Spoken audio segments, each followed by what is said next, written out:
Alan Sam Nicholson.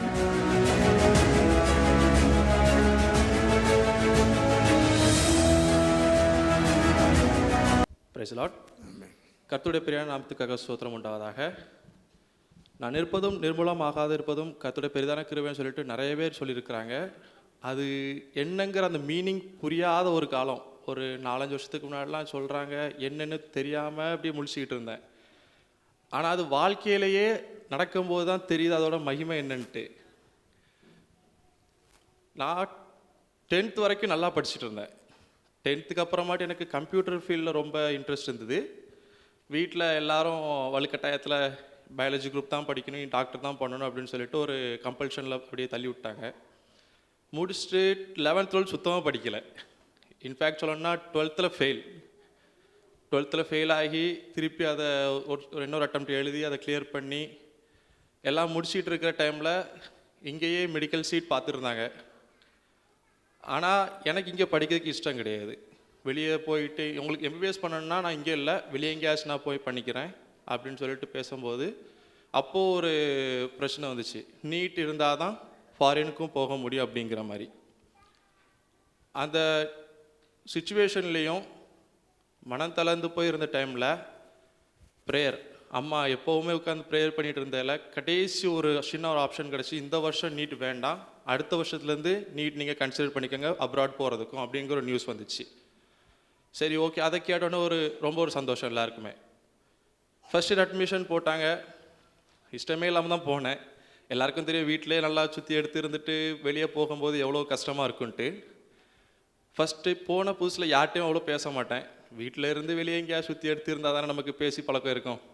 வீட்டை விட்டு வெளியே விடுறது கிடையாது. ஸோ அதனால் வெளியே போயிட்டு ஒரு சோஷியல் பண்ணுறது எதுவுமே ரொம்ப கிடையாது. இருந்தேன் அப்படியே.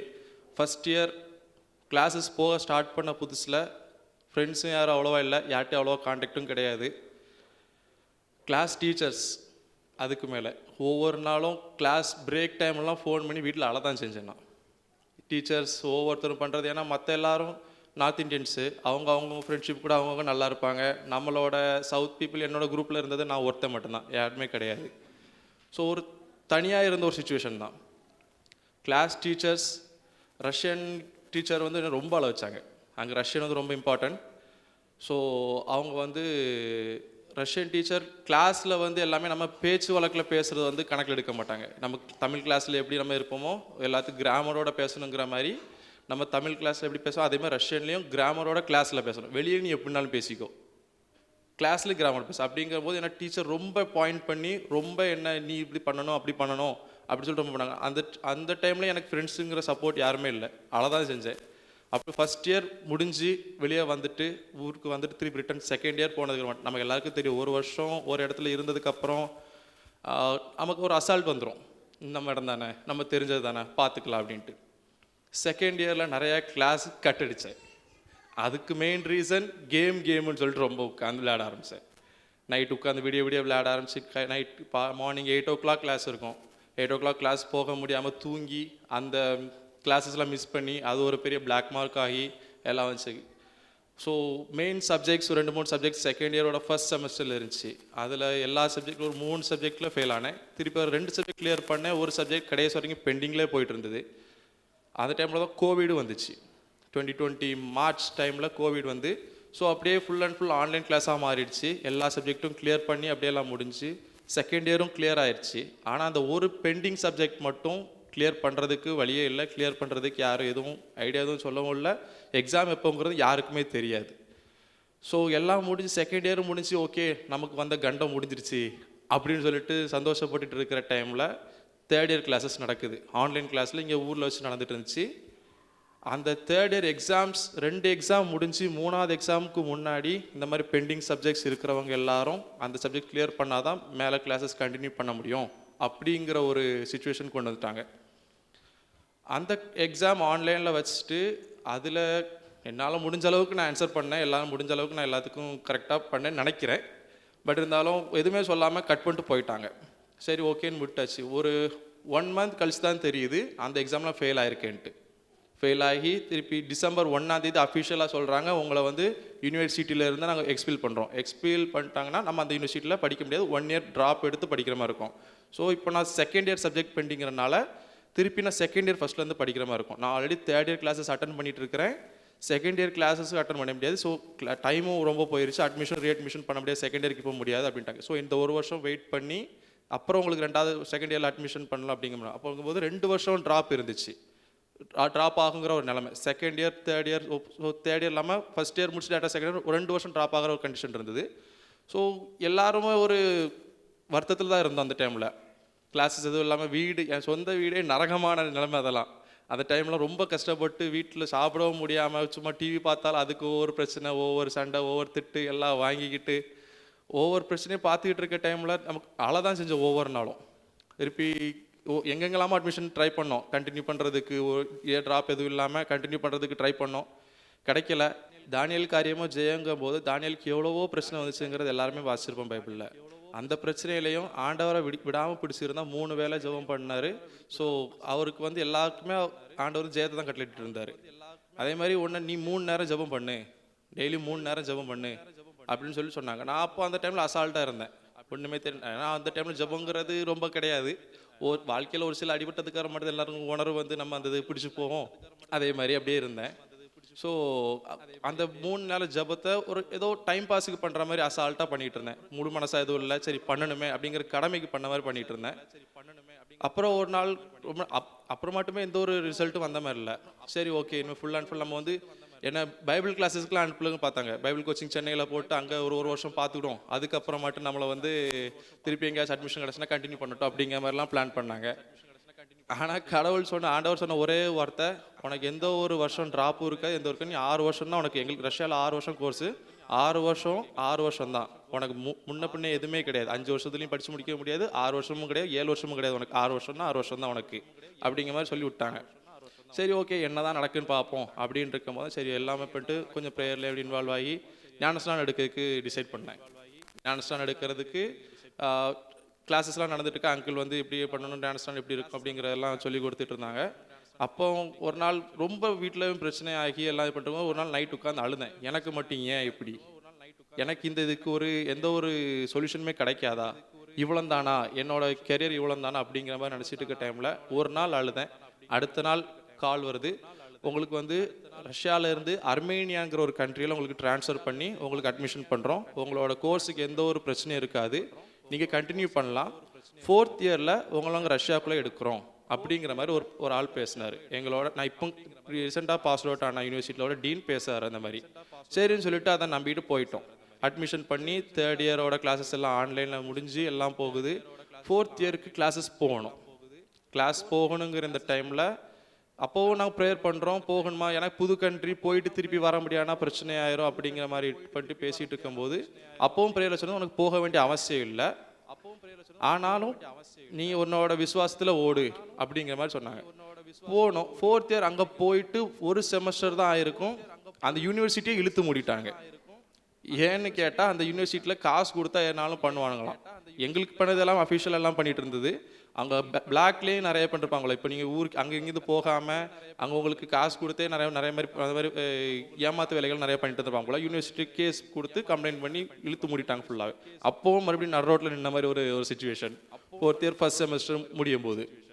சரி ஓகே, அப்போ இதுக்கு மேலே இதுவும் வளர்ந்தானா அப்படிங்கிற மாதிரி நினச்சிட்டு இருக்கும்போது ப்ரே பண்ணும்போது உனக்கு வந்து அந்த இடம் உனக்கு கிடையாது, அந்த இடம் அந்த நாட்டில் உனக்கு படிக்கிறதுக்கு இல்லை, உன்னை வந்து போகிறதுக்கு நான் சொல்லவே இல்லை, நீ போயிருக்க, ஆனாலும் அவனை பாதுகாத்துவேன்னு சொல்லி தான் ஆண்டவர் பேசணும். அந்த டைம்லையும் போயிட்டு அங்கே இருந்துட்டு சரி ஓகே இன்னொரு பர்சன்ட்டை பேசும்போது நான் இன்னொரு யூனிவர்சிட்டி இருக்குது, அதுவும் நீ ஆன்லைன் கிளாஸ் அட்டன் பண்ணு, நான் அர்மேனியாவில் உனக்கு கண்டினியூ பண்ண வைக்கிறேன் அப்படின்னாரு. அதுவும் waste of time, waste of money தான். அந்த ரிசல்ட் எல்லாம் முடிஞ்சு 4th இயர் முடிஞ்சு அதோட டாக்குமெண்ட்ஸ்லாம் வந்ததுக்கார மட்டும் சொல்கிறாங்க, உனக்கு இப்பவும் முடியாது, இந்த டாக்குமெண்ட் வந்து இங்கே வேலிட் கிடையாது அப்படிங்கிற மாதிரி சொல்லிட்டாங்க. ஸோ அப்போவும் சரி இப்போவும் என்னடா நமக்கு திருப்பி நமக்கே எப்படிலாம் நடந்துட்டு இருக்கு அப்படிங்கிற டைமில் சரி நம்ம ஏதாச்சும் ஒரு காரியம் பண்ணி நம்ம வந்து நம்மளோட இருக்க டாக்குமெண்ட்ஸ் வச்சு ஒரு வருஷம் ட்ராப்னாலும் பரவாயில்ல, அர்மேனியாலே கண்டினியூ பண்ணுவோம் அப்படின்னு சொல்லிட்டு நான் போயிட்டு ஒருத்தட்ட பேசிகிட்டு இருக்கிறேன், அங்கே உள்ள ஏஜென்ட்டை. எனக்கு இந்த காலேஜில் அட்மிஷன் பண்ணித்தாங்க, எனக்கு ஒரு வருஷம் ட்ராப்னாலும் பிரச்சனை கிடையாது, நான் கண்டினியூ பண்ணுறேன்ட்டு. நான் அவர்கிட்ட பேசிகிட்டு இருக்க தக்கனுமே எனக்கு ஃபோன் வருது. நான் அந்த டைமில் கால் அட்டன் பண்ணல. கட் பண்ணி விட்டு வெளியே வந்ததுக்கப்புறமாட்டு என்ன ஆச்சு அப்படின்னு சொல்லி பேசும்போது, ஆலன் உனக்கு நான் வந்து ரஷ்யாவில் திருப்பி அட்மிஷன் பண்ணுறேன் அப்படின்ட்டு இருக்குது. பாருங்கள், நமக்கு இந்த கண்ட்ரிக்கு அர்மேனியாவுக்கு போகணுங்கிறதுக்கு ஆண்டவர் பேசவே இல்லை. நான் எங்கே இருந்து வந்தனோ அதே இடத்துக்கு தான் போகணும்னு சொல்லிட்டு ஆண்டவர் எனக்கு தரிசனம் ஆண்டி மூலமாக பேசினது. போயிட்டு அங்கேருந்து எல்லாம் முடிஞ்சிருச்சு. யார்கிட்ட கேட்டால் ரஷ்யாவில் திருப்பி அட்மிஷன், ஒன்ஸ் ரஷ்யாவிலேருந்து வெளியே வந்துட்டா திருப்பி ரஷ்யாவுக்குள்ளே போக முடியாதான். அப்படி ஒரு ரூல்ஸ் வேறு இருக்குது அங்கே. ஆனால் எனக்காக எல்லாமே ட்ரை பண்ணாங்க. கடைசி யாருமே முடியாதுங்கிற டைமில் வந்து ஒருத்தர் ஃபோன் பண்ணிட்டு, நான் என்னோட ரிஸ்கில் உனக்கு பண்ணுறேன், நீங்கள் வா, அவனுக்கு இப்போவே எனக்கு டெல்லிக்கு டிக்கெட் போட்டு போ, உன்னோட பாஸ்போர்ட் எல்லாம் சப்மிட் பண்ணி விசா ஸ்டாம்ப் பண்ணணும், உடனே இங்கே கிளாஸஸ் எல்லாம் ஸ்டார்ட் ஆயிடுச்சு அப்படின்னு சொல்லி எல்லாம் பண்ணும்போது எல்லாமே ஒரு ரொம்ப ஸ்பீடாக நடந்த மாதிரி தான். ஒரு 10 நாள் டெல்லியில் இருந்தேன். எல்லாம் முடிச்சுட்டு திருப்பி 5th இயர் போகணும். 4th இயர் முடிஞ்சு 5th இயர் போகணும். ஸோ அதுவும் கொஞ்சம் டாக்குமெண்ட் ப்ராப்ளம்ஸ் இருந்துச்சு. அதெல்லாம் கிளியர் பண்ணி அங்கே போனதுக்கு அப்புறமாட்டு 5th இயர் இல்லை, உனக்கு 4th இயர் தாங்க. நான் 5th இயர் தான் உங்ககிட்ட கேட்டேன், நீங்கள் ஏன் 4th இயர் தந்தீங்கன்னு கேட்கும்போது கொஞ்சம் ப்ராப்ளம்ஸ் இருக்குது டாக்குமெண்ட்ஸில், அதெல்லாம் கிளியர் பண்ணு அப்படின்ட்டு பேசிட்டு இருந்தாங்க. ஸோ சப்ஜெக்ட் பெண்டிங் எல்லாமே நான் கிளியர் பண்ணிக்கிறேன், எனக்கு 5th இயர் பண்ணி தாங்கன்னதுக்கப்புறமாட்டு அந்த 5th இயருக்கு என்னை போட்டு கொடுத்து 4th இயரோட சப்ஜெக்ட்ஸ் எல்லாம் கிளியர் பண்ணுறதுக்கு அவங்க டைமும் கொடுத்து 5th இயர் கண்டினியூ பண்ணி வச்சு அங்கேயே இருந்து எல்லாமே 6th இயரும் நான் அதே யூனிவர்சிட்டியிலே கம்ப்ளீட் பண்ணி அதே யூனிவர்சிட்டியில் இப்போ நான் பிஜி பண்ணுற அளவுக்கு தேவனை உயர்த்தி வைத்திருக்கிறார். எம்பிபிஎஸ் முடிக்கிறதுக்கே எவ்வளோ கஷ்டப்பட்டு நமக்கு தெரியும். அங்கே என்னெல்லாம் பண்ணோம், எவ்வளோ கஷ்டப்பட்டோம், எவ்வளோ அடி வாங்கி மிதி வாங்கின்னு சொல்லிட்டு போனோங்கிறது எனக்கும் அம்மா அப்பாவுக்கு அங்கிள் ஆண்டிக்கு தெரியும். அங்கிள் ஆண்டிக்கெலாம் ஃபோன் பண்ணி எத்தனை ரூபா அழுதுருக்கேங்கிறது அங்கிள் ஆண்டிக்கு நல்லா தெரியும். அந்த டைமில் ஆண்டியும் அங்கிள் ப்ரேயர் பண்ணி தேற்றி அப்படியே அட்வைஸ் பண்ணி இப்படி பண்ண அப்படி பண்ணணும் ஐடியா கொடுத்து எல்லாமே பண்ணி ஒரு ஃபேமிலியாக இருந்த மாதிரி பண்ணி சர்ச்சில் இருக்க நிறையா பேரும் ப்ரேயர் பண்ணியிருக்காங்க. அவங்களுக்குலாம் தேங்க்யூ. அண்ட் இப்போ பிஜி ஆர்த்தோவில் நான் பண்ணிகிட்டு இருக்கிறேன். அதுக்கு தேவன் கொடுத்த கிருபைக்காக கொடனுக்கும் நன்றி. கர்த்தர் தாமே இந்த சாட்சியை ஆசீர்வதிப்பாராக. நமக்கு ஒரு டாக்டர் தந்திருக்கிறார். இன்னும் பிள்ளைகள் ஆமென். படிப்பில் நம்முடைய சபையில் ஜனங்கள் என்ன செய்யணும்? எழுமணம் பிள்ளைகள்லாம் அல்லேலூயா. ஒரு சின்ன குட்டி பிள்ளை எங்கே காணலை பாருங்க. திருக்குறளை பொருள் வரைக்கும் எனக்கு ஒரு திருக்குறள் கூட தெரியாது. ஆமென். நான் பார்க்குறேன், நான் ஒன்றும் இல்லை பிரயோஜனமான ஊழியக்காரன். அவனுக்கு ஒரே வார்த்தை சொன்னேன். அவன் இன்னைக்கு இல்லை என்னோட பரிச்சயம். நாங்கள் அதற்கு முன்பாகவே கன்னியாகுமரியில் ஒரு ரைட் அப்படி நடந்துகிட்டு இருக்கும்போது நாங்கள் 2 பேரும் அப்படி கடற்கரையில் நடந்து போகும்போது அவனுடைய பாடு உபத்திரத்தெல்லாம் சொல்லுவான். அந்த அப்போவுமே என்கிட்ட ஷேர் பண்ணியிருக்கான். நான் அவனுக்கு அன்றைக்கு சொன்னது தான், கர்த்தரும் கூட இருப்பார் அல்லேலூயா. ஆனால் அப்போல்லாம் அவனுக்குள்ள அந்த விசுவாசங்கள் கம்மி. ஆனால் பாருங்கள், அவனுடைய ஞானஸ்தானம் எடுத்த பாரு. ஒரு மனுஷன் கர்த்தரிடத்தில் உடன்படிக்கை பண்ண பிறவுடைய வாழ்க்கையை மாற்றுகிறார் அல்லேலூயா. நிறைய பேர் சொல்லுவாங்க, சாதாரண மனுஷன் மாதிரி கூட நீங்கள் இல்லை அப்படின்னு. நம்மளாம் சாதாரண மனுஷன் இல்லைங்க, அசாதாரணமான மனுஷங்க. கரங்களை தட்டி ஆமென் ஹல்லேலூயா. உங்களை என்ன சாதாரண மனுஷனை விட அவர் நம்ம மாற்றுகிறார், அசாதாரண மனுஷனா. ஆமென். தானியேல் காரியம் செய்யும் பாருங்க. அவனுடைய வாழ்க்கையில் எவ்வளோ போராட்டங்கள். சிங்கம் வாய் கட்டப்படணும்னா கர்த்தர் கூட இல்லாமல் நடக்குமா? அப்படி அவனுடைய மகனுடைய அவன் காரியத்தில் கூட கர்த்தர் சொன்ன ஒரே காரியம் தானியேல் காரியமோ ஜெயம். அதை வச்சு தான் ஜெபம் பண்ணோம். அவன் பாருங்க பெரிய பிரசங்கி ஆயிடுவான் போல. போகிற போக்க பார்த்தா விட்டா ஊழியக்காரனா என்ன செஞ்சிருவான் நமக்கு. அவன் அவ்வளோ அழகாக ஆண்டவர் நடத்துகிறாரு பாருங்க. அப்படியே முன்னிலைமை பார்க்கிலும் பின்னிலைமை இன்னைக்கு நம்ம பார்க்கிறோம். அவ்வளோதான். ஹல்லேலூயா ஹல்லேலூயா. பாருங்க, அவனுக்கு இடையில நிறைய பிரச்சனைகள் வந்துச்சு. இது வரைக்கும் யார்ட்டையும் நீங்கள் ஷேர் பண்ணது கிடையாது. அவன் எல்லாம் சொன்னதுனால இன்னைக்கு நினச்சிடும். ஆமென். படிக்க 6 வருஷம்னா 6 வருஷம் நாங்கள் அதை பிடிச்சிக்கிட்டோம். ஆண்டவர் சொன்னதில் ஒரு வருஷம் கூட நினைச்சிடக்கூடாது. ஆனால் முடியாத நிலை. வேதம் அதான் சொல்ல, இல்லாதது இருக்கிறது போல் அழைக்கிற தேவன். ஆமென். அசாதாரணமானவைகளை செய்கிறவர். ஹல்லேலூயா ஹல்லேலூயா. ஆமென். அவருடைய காரியத்தில் அர்மீனியாவில் எல்லாம் படும்போது ரொம்ப பாடாக இருந்துச்சு. ஆண்டவர் சொன்ன வாக்கு தத்தத்தை அவர் நிறைவேற்றி கொடுத்து நம்ம மத்தியில் இன்னைக்கு கொண்டு வந்திருக்கிறார். ஹல்லேலூயா. நல்ல கரங்களை தட்டி மறுபடியும் கர்த்தர் நாமத்தை மகிமைப்படுத்துவோம். ஹல்லேலூயா ஹல்லேலூயா. விரும்பினதை அவன் விரும்பினானோ இல்லையோ, அவங்க அப்பா விரும்பினதை செய்யும்படி அவனுக்கு கிருபை கொடுத்து இன்னைக்கு மறுபடியும் 2 வருஷம் நான் படிச்சுட்டு தான் வருவேன். இப்போ யார் விருப்பம்? ஹல்லேலூயா, ஹல்லேலூயா, ஆமென். அப்போ பாருங்க, கர்த்தர் செய்ய நினைத்தது ஒரு நாளும் தடைபடாது. தேவரீ சகலத்தையும் செய்ய நீர் வல்லவர். அவருடைய வார்த்தைக்கு நீங்கள் கொடுங்க. இன்னைக்கு அதுதான் இவ்வளோ நேரம் கொடுக்கப்பட்டது. ஆமென். நீங்களும் ஆமென் விசுவாசிக்கணும், ஜெபிக்கணும்.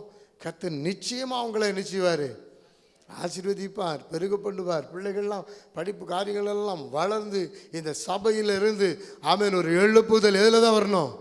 ஹல்லேலூயா.